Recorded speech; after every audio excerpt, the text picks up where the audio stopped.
নমস্কার বন্ধুরা, প্রকাশিত হয়ে গেল রেলে 32,438টি শূন্য পদে গ্রুপ ডি নিয়োগ, যেখানে শুধুমাত্র মাধ্যমিক পাশে তোমরা এখানে ছেলে ও মেয়ে প্রত্যেককে আবেদন করতে পারছো রেলে 32,438টি শূন্য পদের জন্য, যার অফিসিয়াল নোটিফিকেশন ইতিমধ্যে আমাদের অফিসিয়াল ওয়েবসাইটে প্রকাশিত হয়ে গেল। তোমরা দেখতে পাচ্ছ অন স্ক্রিন, এই হচ্ছে অফিসিয়াল নোটিফিকেশন। তো বন্ধুরা, আজকের এই ভিডিওতে আমরা রেলের এই এত বড় নিয়োগ 32,438টি শূন্য পদের যে গ্রুপ ডি নিয়োগ, সেটি নিয়ে বিস্তারিত আলোচনা করে নেব। তোমরা কারা কারা আবেদন করতে পারবে, কিভাবে আবেদন করতে হবে, বয়স কত চাওয়া হয়েছে, শিক্ষাগত যোগ্যতা কি চাওয়া হয়েছে, পাশাপাশি তোমাদের এখানে নিয়োগ প্রক্রিয়া কি রয়েছে, অর্থাৎ কোন কোন ধাপে তোমাদের কি কি এক্সাম নেওয়া হবে, সিলেবাস কি রয়েছে, প্রত্যেকটা জিনিস নিয়ে ডিটেলসে আলোচনা করে দেব। তো আজকের এই ভিডিওটি তোমরা অবশ্যই প্রথম থেকে শেষ পর্যন্ত দেখে নেবে।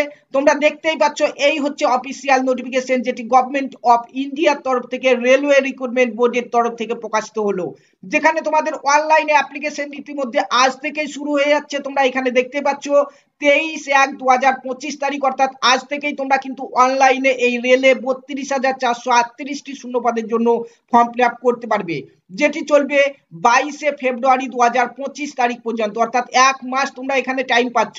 ঠিক আছে, এবং ফর্ম ফিল আপে যদি কারো কোনো রকম ভুলভ্রান্তি হয়ে থাকে, তোমরা এখানে কারেকশন উইন্ডো পেয়ে যাবে 25 ফেব্রুয়ারি 2025 তারিখ থেকে। তো দেখতেই পাচ্ছ অফিসিয়াল নোটিফিকেশন। এখানে আর কি বলা রয়েছে চলো আমরা দেখে নিই। এখানে তোমরা দেখতেই পাচ্ছ টোটাল শূন্যপদ হচ্ছে 32,438টি। প্রচুর শূন্যপদ রয়েছে, ছেলে মেয়ে প্রত্যেককে এখানে আবেদন করতে পারবে।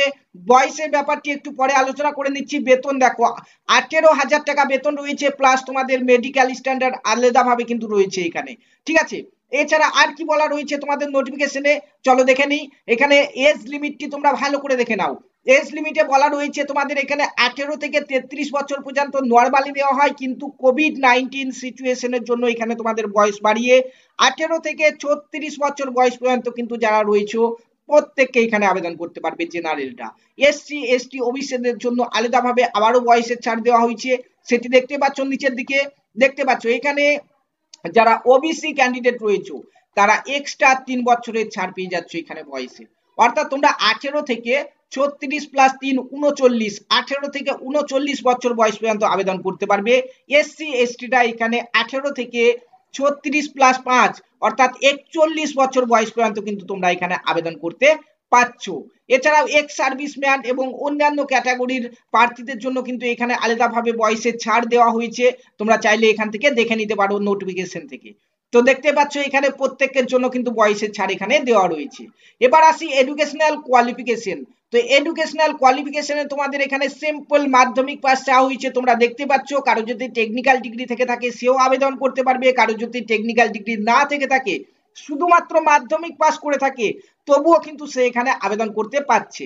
অর্থাৎ প্রত্যেককে সিম্পল মাধ্যমিক পাস করেও কিন্তু তোমরা এখানে 32,438টি রেলে গ্রুপ ডি পদের জন্য এখানে তোমরা আবেদন করতে পাচ্ছ, অফিসিয়াল নোটিফিকেশনে যেটি বলা হয়েছে।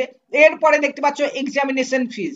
তো তোমাদের এখানে ফর্ম ফিল আপের সময় কিছু চার্জ রাখা হয়েছে, সেটি তোমরা দেখতে পাচ্ছ। যারা জেনারেল ক্যান্ডিডেট তাদের এখানে 500 টাকা ফিস কাটাতে হবে, পেমেন্ট দিতে হবে। ঠিক আছে, এই 500 টাকার মধ্যে কিছু টাকা তোমরা আবার রিটার্ন পাবে তোমরা যদি ফার্স্ট যে এক্সাম হবে, অর্থাৎ রেলে তোমরা প্রত্যেকে জানো প্রথমে কম্পিউটার বেস এক্সাম হয়, অর্থাৎ সিবিটি হয়। এই পরীক্ষাটি যারা অ্যাটেন্ড করবে, অর্থাৎ শুধুমাত্র পরীক্ষা দিতে গেলেই কিন্তু তোমরা এখানে 500 টাকা যে ফিস দিচ্ছ তার মধ্যে 400 টাকা কিন্তু ডাইরেক্ট তোমার ব্যাংক অ্যাকাউন্টে তুমি রিটার্ন পেয়ে যাচ্ছ।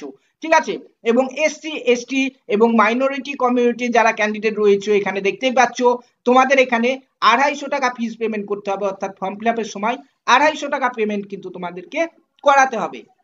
তোমরাও এখানে সিবিটি যে পরীক্ষা রয়েছে সেই পরীক্ষাতে অ্যাটেন্ড করলেই কিন্তু তোমরা এখানে দেখতে পাচ্ছ 250 টাকার মধ্যে পুরোপুরি 250 টাকা কিন্তু তোমরা ব্যাংক অ্যাকাউন্টে আবার ঘুরে পেয়ে যাবে। কেউ যদি ফর্ম ফিল আপ করার পরে যদি পরীক্ষা দিতে না যাও তাহলে কিন্তু এটি ঘুরে পাবে না। যারা যারা ফর্ম ফিল আপ করার পরে পরীক্ষা দিতে যাবে, পরীক্ষাতে অ্যাটেন্ড করবে, তারা প্রত্যেকে কিন্তু এই পয়সাটি আবার ঘুরে পাবে। ঠিক আছে, তারপরে বন্ধুরা আর কি বলা রয়েছে চলো দেখে নিই। নোটিফিকেশনে দেখতে পাচ্ছ রিক্রুটমেন্ট প্রসেস দেওয়া হয়েছে। রিক্রুটমেন্ট প্রসেসে বলা হয়েছে তোমাদের এখানে দেখতে পাচ্ছ 4টি ধাপে কিন্তু এই নিয়োগটি করানো হবে, যেখানে প্রথমেই থাকছে তোমাদের সিবিটি। অর্থাৎ কম্পিউটার বেস একটি এক্সাম কিন্তু হচ্ছে তোমাদের, খাতা কলমে কিন্তু এক্সাম এখানে হয় না, তোমাদের কম্পিউটারে পরীক্ষা দিতে হবে, যেখানে কম্পিউটার বেস টেস্ট হচ্ছে তোমাদের প্রথমে, তারপরে তোমাদের হবে ফিজিক্যাল ইফিসিয়েন্সি টেস্ট হবে, তারপরে তোমাদের ডকুমেন্টস ভেরিফিকেশন হবে, তারপরে মেডিকেল এক্সামিনেশন হবে। টোটাল এই 4টি পদ্ধতিতে কিন্তু তোমাদের এখানে নিয়োগটি করানো হবে। তো তোমাদের প্রথমে যে কম্পিউটার বেস টেস্ট অর্থাৎ সিবিটি হচ্ছে, সেটির ব্যাপারে দেখে নাও।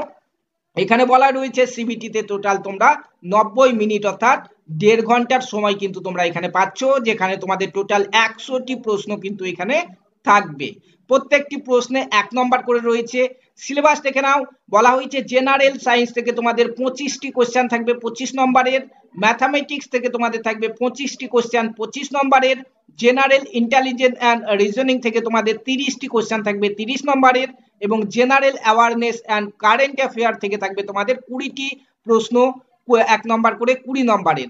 টোটাল 100 নম্বর, 100টি প্রশ্ন থাকবে তোমাদের, 90 মিনিটের মধ্যে তোমাদেরকে কিন্তু এই পরীক্ষাটি দিতে হবে।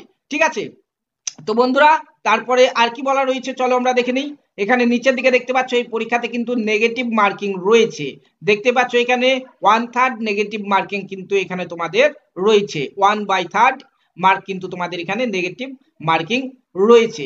ঠিক আছে বন্ধুরা, আর কি বলা রয়েছে চলো আমরা দেখে নিই। এরপরে নিচের দিকে আসলে তোমরা দেখতে পাবে এখানে তোমাদের যে সিবিটি যে পরীক্ষা, সে পরীক্ষার ফুল সিলেবাস কিন্তু এখানে দেওয়া হয়েছে, যেখানে দেখতে পাচ্ছ ম্যাথামেটিক্সের সিলেবাস এখানে রয়েছে, জেনারেল ইন্টেলিজেন্সিয়ান এখানে দেখতে পাচ্ছ, রিজনিং এর সিলেবাস এখানে রয়েছে, জেনারেল সায়েন্সের সিলেবাস এখানে রয়েছে, জেনারেল অ্যাওয়ারনেস অ্যান্ড কারেন্ট অ্যাফেয়ারের সিলেবাস কিন্তু এখানে রয়েছে।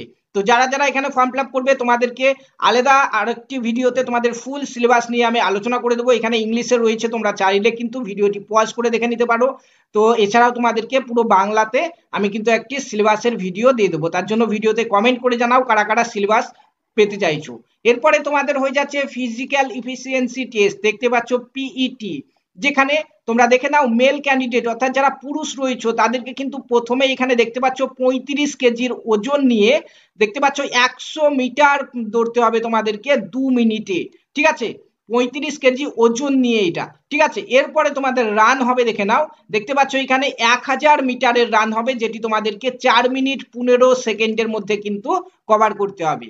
এবং ফিমেল ক্যান্ডিডেট অর্থাৎ মহিলা যারা রয়েছে তোমাদের দেখতে পাচ্ছ 20 কেজি ওজন নিয়ে 100 মিটার দৌড়তে হবে 2 মিনিটে। তোমরা দেখতে পাচ্ছ 100 মিটার যেতে হবে 2 মিনিটে, যেখানে পুরুষদের 35 কেজি ওজন নিয়ে 100 মিটার যেতে হচ্ছে 2 মিনিটে, সেখানে মহিলাদের 20 কেজি ওজন নিয়ে 100 মিটার যেতে হবে 2 মিনিটে। এরপরে মহিলাদের যে রান হবে সেখানে দেখে নাও 100 মিটার দৌড়তে হবে তোমাদেরকে 5 মিনিট 40 সেকেন্ডে। মহিলাদেরকে দৌড়তে হচ্ছে 1000 মিটার 5 মিনিট 40 সেকেন্ডে, এবং পুরুষদের দৌড়তে হচ্ছে 1000 মিটার 4 মিনিট 15 সেকেন্ডে। ঠিক আছে, এইভাবে কিন্তু তোমাদের এই নিয়োগটি করানো হবে। তো তোমাদের সিলেবাস সমস্ত কিছু আমি বলে দিলাম। এখন আসি তোমরা কোনখান থেকে এখানে আবেদন করবে। তো আমাদের যে রেলওয়ের অফিসিয়াল ওয়েবসাইট রয়েছে তোমরা দেখতে পাচ্ছ, এই হচ্ছে অফিসিয়াল ওয়েবসাইট rrbapply.gov.in। এই অফিসিয়াল ওয়েবসাইটে তোমরা যদি আসো দেখতে পাবে 23 জানুয়ারিতে কিন্তু আমাদের এই নোটিফিকেশন প্রকাশিত হলো। দেখতে পাচ্ছ লেভেল 1 অফ 7th সিপিসি পেমেট্রিক এই রিক্রুটমেন্ট নোটিশ কিন্তু প্রকাশিত হয়ে গেল। তোমরা এখান থেকে নিজের মোবাইলের মাধ্যমেও কিন্তু এখানে অ্যাপ্লাই দেখতে পাচ্ছ, এই অ্যাপ্লাই গিয়ে ফর্ম ফিল আপ করতে পারবে। প্রথমে অ্যাপ্লাই ক্লিক করার পরে তোমরা এখানে দুটো অপশন পেয়ে যাবে, ক্রিয়েট অ্যান অ্যাকাউন্ট এবং অলরেডি হ্যাভ অ্যান অ্যাকাউন্ট। যারা রেলওয়েতে আগে কখনো কোনো রকম ফর্ম ফিল আপ করেছো কিংবা অ্যাকাউন্ট তৈরি করে রেখেছো তারা এখানে ডাইরেক্ট অলরেডি হ্যাভ অ্যাকাউন্টে গিয়ে তোমরা ফর্ম ফিল আপ করবে। এবং যারা যারা এখন পর্যন্ত কোনোদিন রেলওয়ের অফিসিয়াল ওয়েবসাইটে এসে অ্যাকাউন্ট তৈরি করোনি কিংবা কোনোদিন কোনো কিছুতে ফর্ম ফিল আপ করোনি, তারা ডাইরেক্ট এখানে ক্রিয়েট অ্যান অ্যাকাউন্টে গিয়ে প্রথমে একটি অ্যাকাউন্ট তৈরি করে নেবে, তারপরে ফর্ম ফিল আপ করবে। ঠিক আছে, তোমাদেরকে ফর্ম ফিল আপ কিভাবে করতে হবে তার একটি ভিডিও আমি দিয়ে দেবো, যেখানে ডিটেলসে A to Z বিস্তারিত আলোচনা করবো। তোমরা কিভাবে এখানে অ্যাকাউন্ট তৈরি করবে, কিভাবে ফর্ম ফিল আপ করবে, কোন ঘরে কি লিখতে হবে, কি কি ডকুমেন্টস আপলোড করতে হবে, A to Z বিস্তারিত তোমাদেরকে পরবর্তী ভিডিওতে আমি জানিয়ে দেবো।